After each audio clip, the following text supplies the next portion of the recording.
Thinking about making a real difference in the world? Ever wondered how some of the most impactful organizations started, not as big corporations, but as dedicated groups driven by a cause? Maybe you have a vision for change, a passion to address a pressing issue, or a dream of building a community that uplifts others. You see the problems, you feel the urge to act, but then the big question hits you.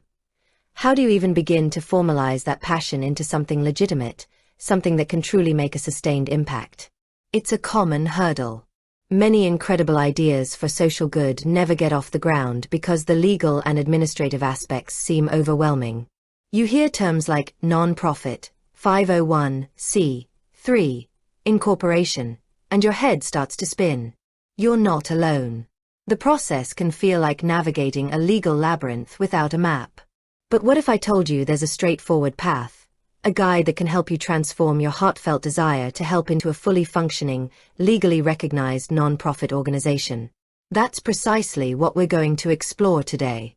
We're going to demystify the process of forming a non-profit, and specifically, we'll be looking at how a service like CorpNet can be your invaluable partner in making your charitable dreams a reality. This isn't just about filling out forms. It's about building a foundation for sustainable impact, attracting support, and ultimately, changing lives. Before we dive into the nitty-gritty, let's set the stage.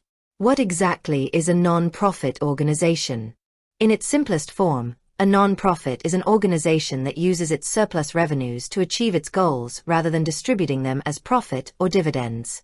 Its primary purpose is to serve a public good, whether through charitable, educational, religious, scientific, or literary activities. The key differentiator is that no part of its income benefits private individuals or shareholders.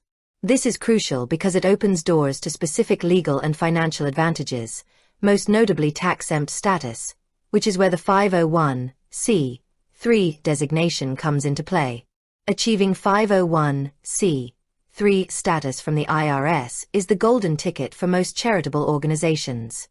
It means your organization is exempt from federal income tax, and more importantly, contributions made to your organization by donors are often tax-deductible.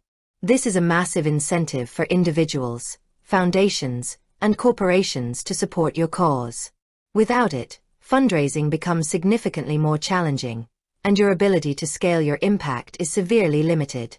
So, you have your mission, your passion, and now you understand the why behind formalizing your organization. The how often feels like the steepest climb.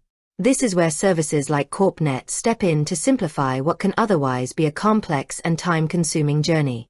Think of them as your expert guides, navigating the legal intricacies so you can focus on what truly matters, your mission.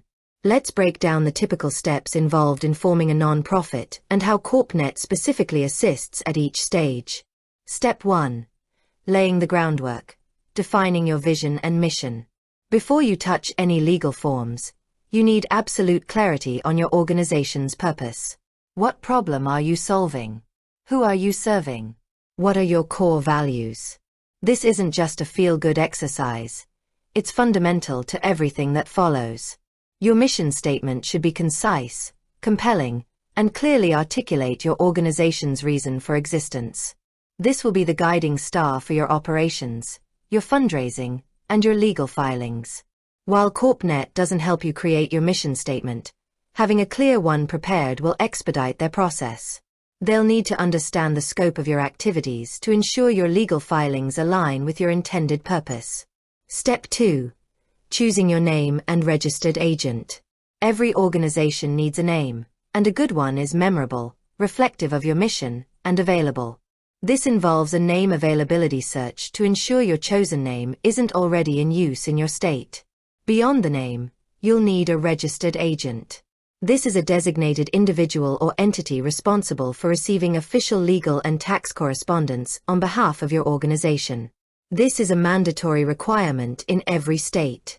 The registered agent must have a physical street address, not a P.O. box, in the state where your non-profit is incorporated and be available during regular business hours.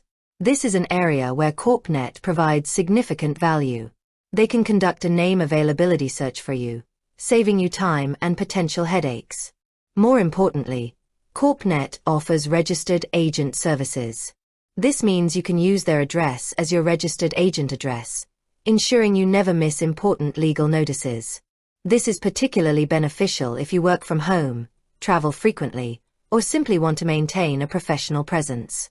Their expertise ensures compliance with state requirements for registered agents. Step 3. Incorporating your non-profit at the state level. This is the official legal birth of your organization. It involves filing articles of incorporation, sometimes called a certificate of incorporation or similar, with the Secretary of State or equivalent office in the state where you choose to incorporate. These articles are a foundational legal document that formally establishes your non-profit corporation. They typically include your organization's name, purpose, registered agent information, and details about your initial board of directors. This is often the first major hurdle for many aspiring founders. The forms can be complex, and any errors can lead to delays or rejection. This is where CorpNet truly shines. They specialize in preparing and filing your articles of incorporation accurately and efficiently. You provide them with the necessary information, and their team of experts handles the paperwork, ensuring it meets all state-specific requirements. They know the nuances of each state's regulations, preventing common mistakes that can derail your application. This saves you considerable time, stress, and potential legal fees. Step 4. Crafting your bylaws. Once incorporated, your non-profit needs a set of internal rules to govern its operations. These are your bylaws. They outline how your organization will be structured and managed, including details about board meetings, officer roles and responsibilities, membership, if applicable, conflict of interest policies, and procedures for amending the bylaws themselves. Bylaws are critical for good governance and demonstrate to the IRS that your organization is well managed and legitimate. While not typically filed with the state, they are essential for your 501(c)(3) application.